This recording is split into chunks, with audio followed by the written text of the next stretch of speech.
내가 이것을 너희에게 이름은 너희로 실족하지 않게 하려 함이니 사람들이 너희를 출교할 뿐 아니라 때가 이르면 물은 너희를 죽이는 자가 생각하기를 이것이 하나님을 섬기는 일이라 하리라. 그들이 이런 일을 할 것은 아버지와 나를 알지 못함이라. 오직 너희에게 이 말을 한 것은 너희로 그때를 당하면 내가 너희에게 말한 이것을 기억나게 하려 함이요 처음부터 이 말을 하지 아니한 것은 내가 너희와 함께 있었음이라. 아멘. 우리 옆 사람에게 한번 이렇게 인사했으면 좋겠습니다. 세상은 우리를 미워합니다.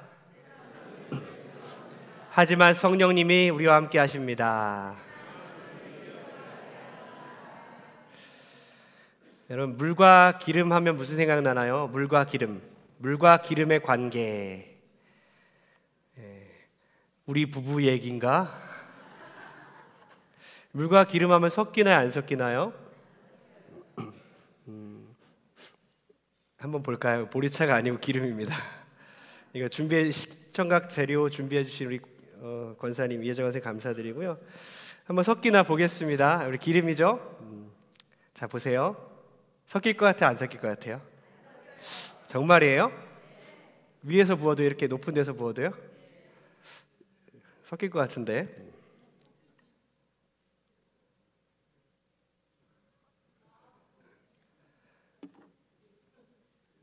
자, 우리 보이나요? 섞이나요? 안 섞이나요? 안 섞이죠? 자, 그럼 제가 한 100번 정도 이걸로 섞으면, 열심히 저으면 섞이겠죠? 아, 정말이에요? 섞어 볼까요? 네, 섞인다 하는 사람은 손 들어보세요, 살짝. 네, 몇 명 안 계시네요. 네, 모두가 예스라고 할 때 노라고 하시고, 네, 강제로 막 손을 올리시는 분이 있어요. 아니, 100번 저으면 섞이겠죠. 100번인데 100번은 못하고 10번만 적겠습니다. 섞였어요. 섞였습니다. 섞였죠? 네. 다시 원래대로. 보이시나요? 잘 안 보이, 색깔이 안 보이죠? 화면에 안 보이는, 보인다, 그죠? 자, 박수. 우리 준비해 주신 분 감사를 드리고요. 물과 기름이 분명히 안 섞였습니다. 제가 10번 저었는데 안 섞였어요. 100번을 저어도 안 섞입니다. 이거를 하고 하루 종일 흔들어도 결국엔 안 섞여요. 계면활성제를 섞으면 섞인다고도 합니다. 그리고 2015년도에 우리나라에서 세계 최초로 섞일 수 있게끔 하는 방법을 발견했대요. 원통에서 어떤 초음파를 활용해서 기름의 입자를 아주 미세하게 만든다고 합니다. 그렇게 해갖고 섞이게 만들어서 그것으로 이제 화장품을 만든다 하는데요. 원래 물과 기름은 안 섞여요. 그냥 비중이 다르기 때문에 물은 1.0이고 기름은 0.9라고 합니다. 그래서 위로 올라가죠. 그리고 화학 구조 자체가 다릅니다. 제가 이렇게 시청각 교육까지 하면서 보여드린 이유가 뭐냐면요, 물과 기름이 안 섞이는 것처럼 마찬가지로 세상과 그리스도인들은 절대 섞이지 않습니다. 물과 기름처럼 마찬가지로 세상에서 우리가 아무리 동화되려고 노력해도 물에 물 탄 듯 술에 술 탄 듯 하면서 세상과 함께 술 마시며 살고 그들과 함께 음주가물을 즐기고 죄 지으면서 살고 그렇게 하나님을 속상하게 하면서 살지라도 우리만 괴롭지 섞일 수가 없다는 거예요. 혼자 괴로울 뿐입니다. 요한복음은 그렇게 말해요. 우리 그리스도인들이 세상에 속하지 않았다고 그 소속을 말해주고 있습니다. 우리 그리스도인들의 소속 자체가 세상에 속한 사람이 아니라는 거예요. 그러니까 우리는 세상 속에 살아가고 있지만 세상에 속하지 않은 그런 사람들입니다. 소속이 다르니까 함께 어울리면 어때요? 영적으로 우리는 괴로운 것입니다. 자크 엘릴은 이렇게 말합니다. 세상에 대한 우리 기독교인들의 입장을 아주 분명히 얘기하는데요, 잘 들으셔야 됩니다.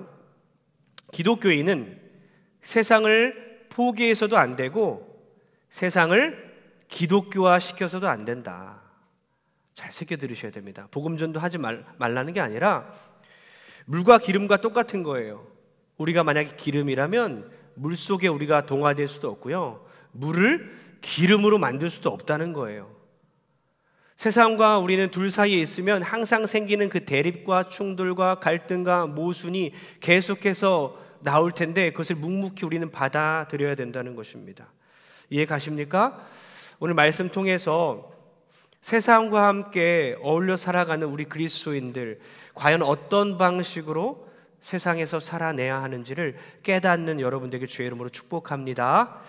먼저 따라했으면 좋겠습니다. 우리 화면에 띄워주시고요. 다 같이 시작. 그리스도와 그리스도인은 고난도 영광도 함께 받는다. 예, 그리스도, 그리스도인 운명 공동체입니다. 그리스도를 믿는 사람을 그리스도인이라고 하잖아요. 같아요. 그리스도와 그리스도인은 고난도 함께 받고 영광도 함께 받습니다. 우리는 나중에 영광만 받으려고 하잖아요. 나중에 다가올 영광만을 우리가 참여하고 싶은데 사실은 고난도 함께 받아야 한다는 것입니다. 왜냐하면 세상이 우리를 미워하고 핍박하기 때문이죠. 요한복음 15장 18절부터 오늘 읽은 16장 4절까지 똑같은 주제로 계속 일관되게 진행이 되는데요. 바로 세상이 제자들을 미워할 것이다. 세상이 제자들을 박해할 것이다. 즉 세상이 우리 그리스도인들을 미워하고 박해할 것이다 라는 내용이에요. 요한복음 15장 18절을 다 같이 한번 읽어보겠습니다. 시작. 세상이 너희를 미워하면 너희보다 먼저 나를 미워한 줄 알라. 주님은 말씀하십니다. 세상이 너희 제자들, 나의 제자들 너희를 미워하면 세상이 너희를 먼저 미워한 게 아니라 나를 먼저 미워한 거다라고 말씀하십니다. 그러니까 세상이 우리를 미워한다면 그것은 예수님을 미워하기 때문이라는 거죠. 우리가 예수님과 연합되었기 때문에 운명 공동체예요. 우리가 주님과 연합되어 있는 한 세상은 예수님을 미워하고 우리도 같이 미워한다는 거예요. 우리가 예수님을 버리고 예수님과 결별하는 순간, 연합되지 않는 순간, 동화되는 순간 세상은 우리를 좋아하게 된다는 것이죠. 지금 세상이 미워한다고 했는데 세상은 이제 헬라어로 코스모스입니다. 코스모스는 78번이나 요한복음에 등장하고 있습니다. 아주 부정적인 이미지로 등장하죠. 세상은 부정적인 이미지입니다. 반그리스도적이에요. 적그리스도 같습니다. 반기독교적입니다. 세상의 임금은 누구죠? 세상을 다스리는 주관자 임금 누구죠? 사단입니다. 사단은 세상을 다스리고 있죠. 그래서 세상은 예수님을 영접하지 않았고요. 2000년 전에 예수님을 멸시했고 예수님을 박해했고 심지어 예수님을 죽이기까지 하죠. 세상은 세례 요한을 잔인하게 죽이고요. 또 세상에 속한 40여 명의 결사단, 사도 바울이 죽기까지 나는 물도 마시지 않고 밥도 먹지 않겠다 그렇게 결의한 40명의 결사단이 사도 바울을 괴롭히고 박해하고 죽이려고 합니다. 사단은 예수님의 발뒤꿈치를 뭅니다. 예수님을 십자가에 못 박혀 돌아가기까지 예수님을 쓰러뜨립니다. 그러나 예수님은 3일간의 어둠을 이기시고 부활이요 생명 되셔서 살아나셨고 그리고 세상을 이기셨습니다. 할렐루야. 그러나 지금 우리는 어때요? 여전히 기세등등한 살기 가득한 세상의 미움과 핍박 속에서 살아갈 수밖에 없어요. 주님이 다시 오시는 그날까지 이 상태는 계속 지속되는 거예요. 에베소서에 분명히 세상과 우리와의 관계를 얘기하는데요. 우리의 씨름은, 우리의 싸움은 혈과 육의 싸움이 아니라 그랬어요. 세상 주관자들, 통치자들, 권세자들과 악의 영들을 상대함이라. 우리의 싸움은 그러니까 악의 영들, 사단과의 싸움이라는 것입니다. 우리가 예수님과 연합되었기에 세상은 분명히 세상의 입장을 밝힙니다. 나는 너희가 싫어. 나는 너희를 미워해. 예수님께서 우리에게 말씀하시죠. 예수님께서 우리를 양이라고 하시면서 우리를 이 세상에 보내시면서 어디로 보낸다고 합니까? 아주 좋은 땅으로 보낸다고 하지 않으십니다. 이리떼에게 보낸다. 이리들에게 보낸다고 합니다. 우리는 양들이고 이 세상은 우리를 잡아먹으려 하는 이리떼들이라는 거예요. 그런데 우리는 이걸 인정하기 싫어합니다. 우리가 노력하면 세상은 우리를 받아들일 것이라고, 우리가 노력하면 세상은 기독교를 좋아할 것이라고 착각하고 있어요. 우리는 이리가 되면 안 되는 거예요. 우리는 계속 이리떼가 되려고 하는 거예요. 세상을 지배하려고 합니다. 그러나 여전히 바꿀 수 없는 것은 우리는 여전히 양이라는 거예요. 세상은 일이라는 것입니다. 주님이 다시 오실 때까지 우리는 이미와 아직의 시대에 살고 있다고 그랬잖아요. 이미 하나님의 나라가 임했고 예수님이 이 땅에 오심과 동시에 하나님 나라 시작되었고 예수님이 다시 오실 때에 이 하나님의 나라가 완성되는 거예요. 그러니까 이미와 아직, 이미 하나님 나라에 시작했지만 아직 완성되지 않았다. 그래서 이미와 아직의 시대를 살아가고 있는 우리들이 겪어야 할 마땅한 일들은 세상으로부터 미움을 받아야 되는 거예요. 세상으로부터 박해를 받아야 되는 거예요. 이걸 이상하게 여길 필요가 없는 거예요. 당연한 거예요. 세상의 정체성과 우리의 정체성은 분명히 다르다는 것입니다. 요한복음에 보니까 15장 19절에 택함 받은 자들에 대해 나옵니다. 다 같이 읽겠습니다. 시작. 너희가 세상에 속하였으면 세상이 자기의 것을 사랑할 것이나 너희는 세상에 속한 자가 아니요 도리어 내가 너희를 세상에서 택하였기 때문에 세상이 너희를 미워하느니라. 아멘. 하나님 우리를 택하였기 때문에 세상이 우리를 미워한대요. 참 이해가 안 가죠. 전능자이신 하나님이 우리를 택했으면 세상이 우리를 좀 떠받들여주고 우리를 좋아하면 좋겠는데 그게 아니라는 거예요. 하나님께서 우리를 택했는데, 주님이 우리를 택했는데 세상은 그래서 우리를 미워한다는 것입니다.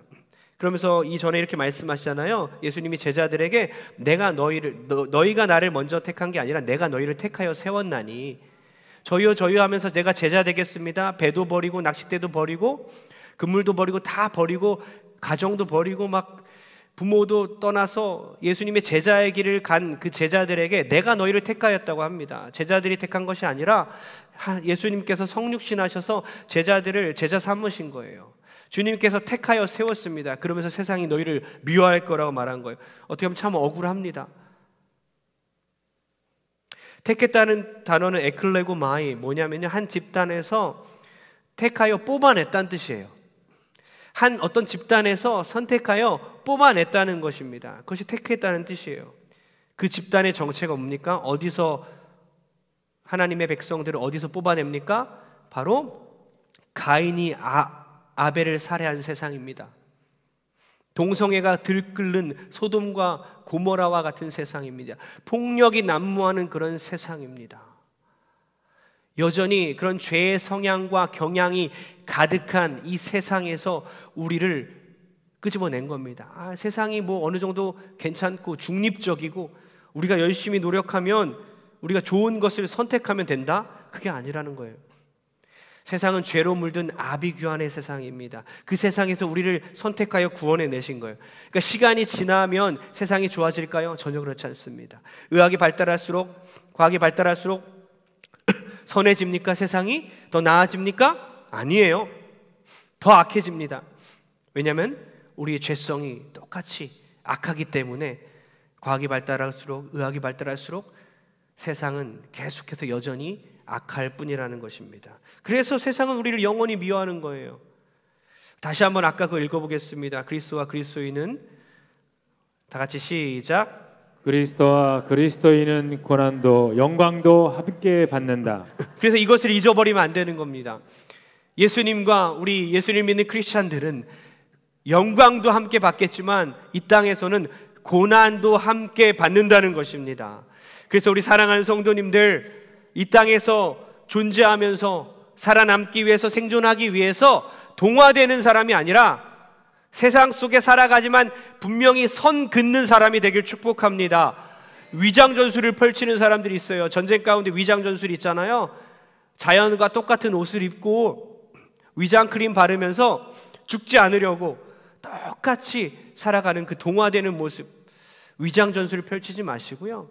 아무리 노력해도 우리는 그리스도인들입니다. 아무리 동화하려고 노력해도 여전히 우리는 택함 받은 자들이라는 거예요. 그것에서 뽑아냈다는 것입니다. 그러니 예수님과 함께 욕도 먹고 나중에 영광도 함께 받는 여러분 되길 축복합니다. 동화되지 마십시오. 세상은 우리를 계속 미워할 것입니다. 그리고 심지어 우리를 박해할 것입니다. 그러니 세상에서 관계를 맺고 함께 살아갈 때에 늘 이것을 염두에 두고 살아가십시오. 그래서 갑자기 미움을 받거나 예수님 믿기 때문에, 기독교인이기 때문에, 다른 가치관을 갖고 있기 때문에 비웃음 당하거나 조롱당하거나 미움과 박해를 당할 때에 두려워하고 놀라지 마시고 당연한 것이구나, 원래 그런 것이구나, 그렇게 담대하게 이겨낸 여러분 되기 바랍니다. 세상이 때로는 우리를 박해한다 그랬어요. 요한복음 16장 1, 2절을 연달아 읽어보겠습니다. 시작. 내가 이것을 너희에게 이름은 너희로 실족하지 않게 하려 함이니 사람들이 너희를 출교할 뿐 아니라 때가 이르면 무릇 너희를 죽이는 자가 생각하기를 이것이 하나님을 섬기는 일이라 하리라. 세상에 적대적 반응이 나타날 거다. 너희들이 실족하지 않으려고 내가 얘기해 주는 거다. 그리고 성령님이 오실 것이다. 걱정하지 마라. 주님이 이렇게 위로해 주시는데요, 사람들이 너희를 출교할 거야 라고까지 말합니다. 그리고 출교한 후에 출교뿐만 아니라 너희를 죽일 건데, 죽이면서 그들은 이것이 바로 하나님을 섬기는 거야. 예배라는 단어인데요, 이것이 바로 하나님 예배하는 거야 라고 말할 거다. 그런 날이 올 거야. 실제로 예수님이 십자가 못 박히시고 떠나가신 후에 제자들은 유대 지도자들로부터 박해를 당하죠.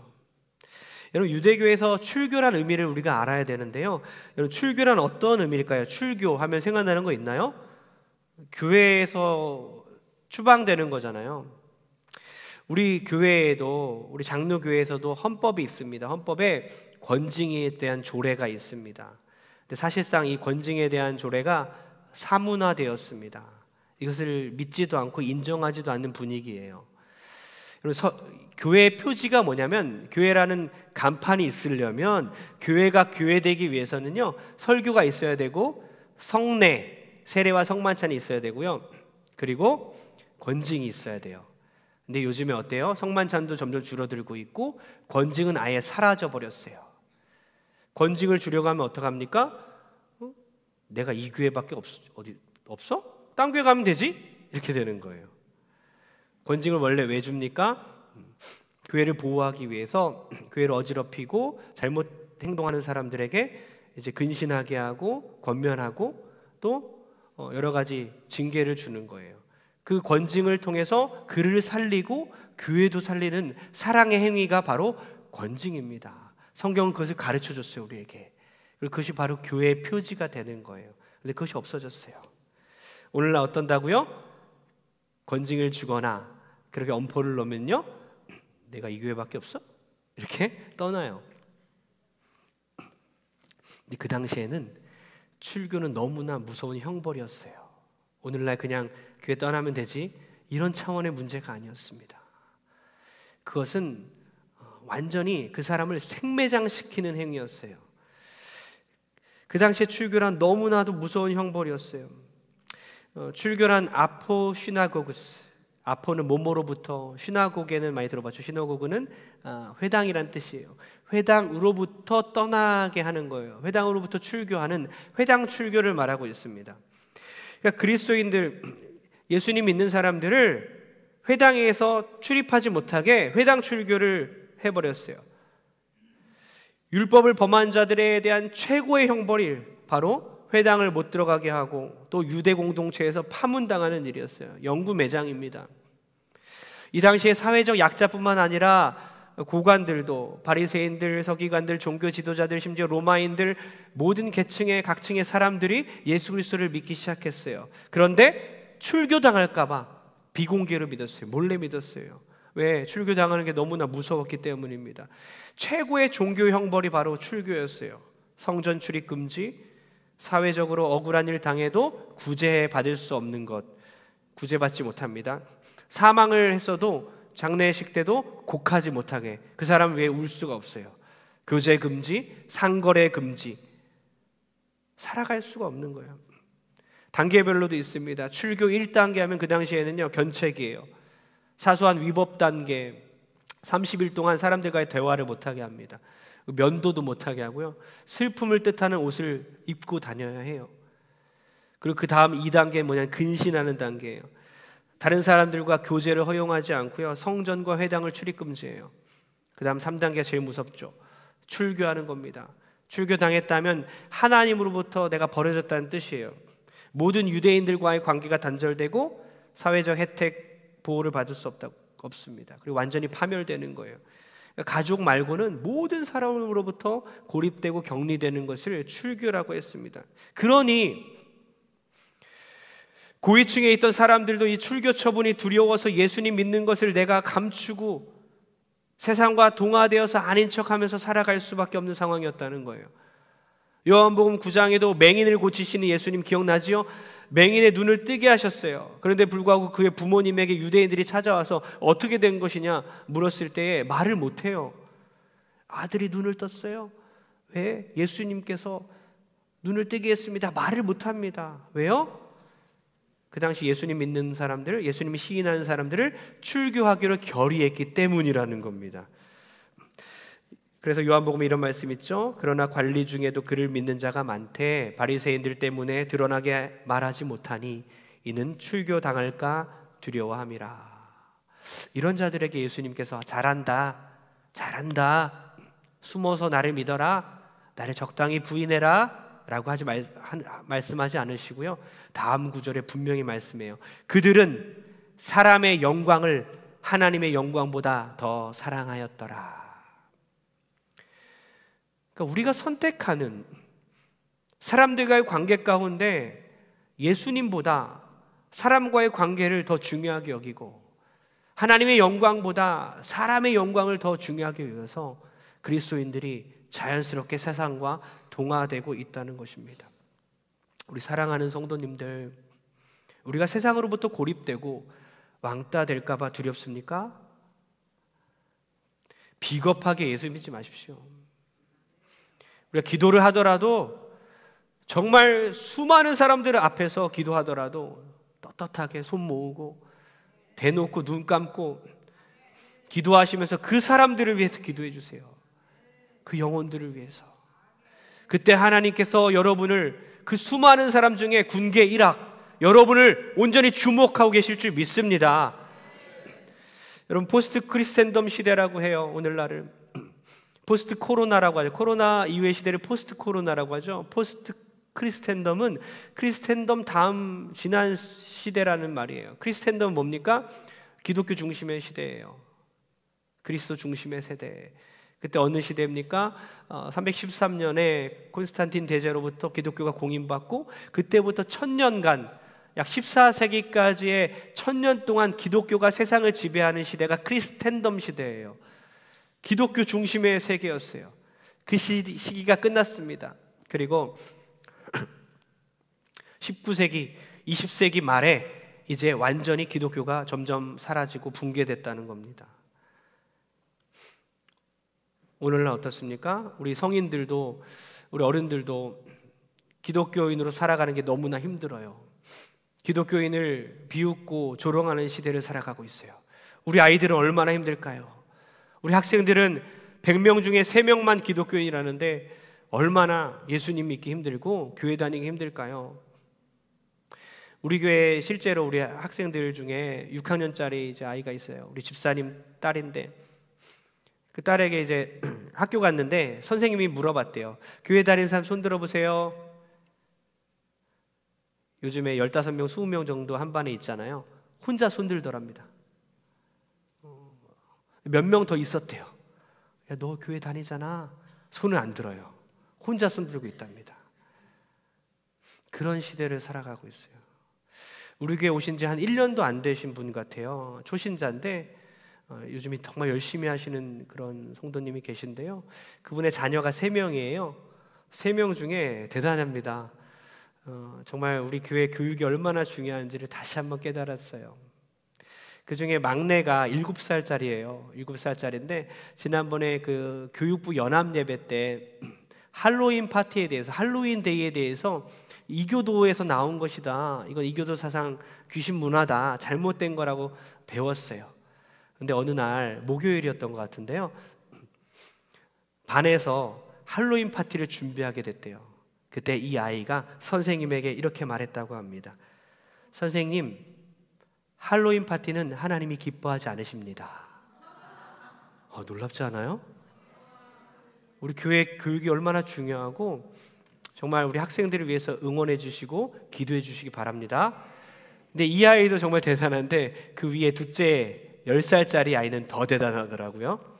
10살짜리 아이를 할머니가 이제 절을 데려갔어요. 절에 데려갔습니다. 이제 불상에 할머니가 불교인이기 때문에 절을 했대요. 불상에다 절을 하고 있는데 이 10살짜리 우리 교회 학생이잖아요. 이 10살짜리 아이가 할머니한테 대뜸 이렇게 말했대요.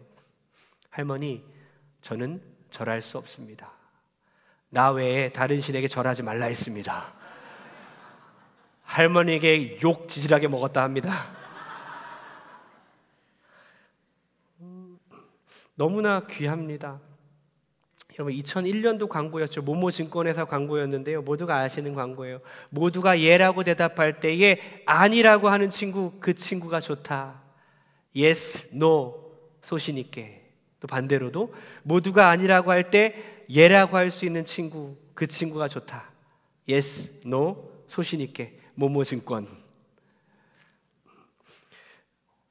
모두가 할로윈 파티를 하자고 할 때 예수라고 하는 친구, 그 친구가 좋다. 모두가 불쌍해 절을 할 때 예수라고 하는 친구, 그 친구가 좋다. 할렐루야. 여러분, 이런 친구를 만나야 하는 겁니다. 이런 친구와 교제해야 되는 거예요. 신앙의 줏대를 지키고 살아가는 사람들과 함께 교제할 수 있어야 되는 거예요. 이 학생들이 나중에 자라서 다윗이 되고 사무엘이 되고 다니엘이 될 줄 믿습니다. 할렐루야. 너무나 귀한 아이들이에요. 사진 하나 보여주십시오. 여러분, 지금 혼자서만 지금 나치 경례를 하고 있는데 저희 노란색 네모 박스 안에 한 명만 뭐 하고 있어요? 팔짱을 끼고 비웃고 있습니다. 모든 사람들이 지금 독일의 이 나치 사상에 다 도취되어 있고 미쳐 있을 때에 혼자서 군중과는 달리 혼자서 비웃고 있는 표정이에요. 나치 경례를 하지 않는 남자, 팔짱 낀 남자, 이런 별명으로 유명했어요. 근데 결혼해서 딸이 하나 있었는데요, 가족들이 함께 이제 공공장소에도 다닐 수 없었습니다. 이 팔짱 낀 사진이 찍힌 후에 1년 후에 이제 덴마크로 도피하려고 했는데요, 실패했어요. 결국 인종오염죄로 고발당했어요. 그는 체포되어서 강제 수용소로 끌려갔습니다. 그리고 수감 생활을 다 마친 후에 출소한 후에 또 강제 징병됩니다. 두 딸은 그때 또 두 딸이 생겨서 두 딸이 가졌었는데요, 고아원으로 보내지고 아내는 안락사 센터에서 살해당합니다. 그리고 그는 결국 전쟁터에서 사망한 것으로 추정돼요. 존재조차도 발견할 수가 없게 됩니다. 우리도 마찬가지예요. 세상에 동화되어 살아가면요, 세상은 우리를 동화되어 살아가면 우리를 좋아하고 박수 쳐줄 거예요. 그러나 우리가 세상과 동화되지 않을 때에, 그리스도인으로 살아갈 때에 세상은 우리를 비웃고 미워하고 심지어 박해할 것입니다. 적당히 예수 믿으라고 말할 것입니다. 사랑하는 성도님들, 어떻게 사시겠습니까? 요한복음 16장 13절에요, 이런 말씀이 있어요. 진리의 성령이 오시면, 그러나 진리의 성령이 오시면 너희를 진리 가운데 인도하리니 그가 스스로 말하지 않고 오직 들은 것을 말하며 장래일을 너희에게 알려주시리라. 성령님께서 우리에게 임하셨고 우리 안에 거하시는 줄 믿습니다. 진리의 성령님께서 우리를 말씀을 깨닫게 하시는 거예요. 말씀, 진리 가운데 우리 인도하시는 거예요. 그리고 장래일, 단순히 나의 개인적인 장래가 아니라 총체적인 구원의 일입니다. 하나님의 구원 계획, 십자가와 부활과 재림, 이 전체적인 구원의 역사를 이해하게 하신다는 겁니다. 그러니 그 안에 살아가고 있는 우리가 아무리 힘들고 어려워도 세상의 미움과 박해를 다 묵묵히 받아내며 주님과 함께 동행하며 살아간 여러분 되길 축복합니다. 사진 하나만 더 보겠습니다. 저는 이 사진 보고 참 감동했어요. 참 너무나 아름다운 사진이에요. 다니엘이 늘 신앙의 줏대를 지켰는데요, 근데 정말 이랬을까? 물론 사자들이, 천사들이 사자들의 입을 막았지만 저렇게 태연하게 이루고 있었을까? 전 이 모습이 너무나 아름다워 보이고 우리도 이렇게 살았으면 좋겠어요. 세상에 많은 사람들이 우리를 잡아먹으려고 공격할 것입니다. 우리를 미워하고 때론 비웃기도 하고, 기독교 가치관으로 살아갈 때에 그들은 못 견뎌해요. 왜요? 예수님이 싫으니까 우리도 싫어해요.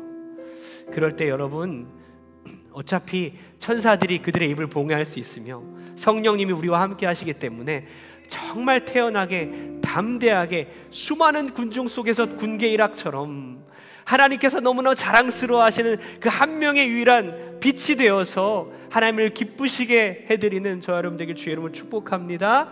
내 모든 인간관계를 이제부터 가지치기 하십시오.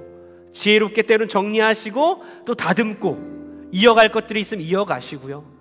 내가 동화되지 않을 자신 있으면 그 안에서 그들을 복음화시키고, 또한 이렇게 해보십시오. 시대 가운데, 친정 가운데 분명히 내가 세상과 동화되어 가고 있는 모습은 어떤 모습인가? 예수님을 모르는 다른 종교를 갖고 있는 시대과 친정 가운데 내가 혹시 나는 동화되어 가고 있는가? 아시길 바랍니다.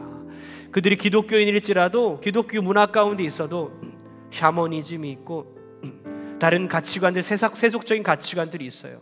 그 안에서 내가 조금씩 동화되고 있는 건 아닌가? 여러분, 그것을 분별해내시고 구별된 삶을 살아가는 우리 모든 성도 되길 주의 이름으로 축복합니다. 할렐루야!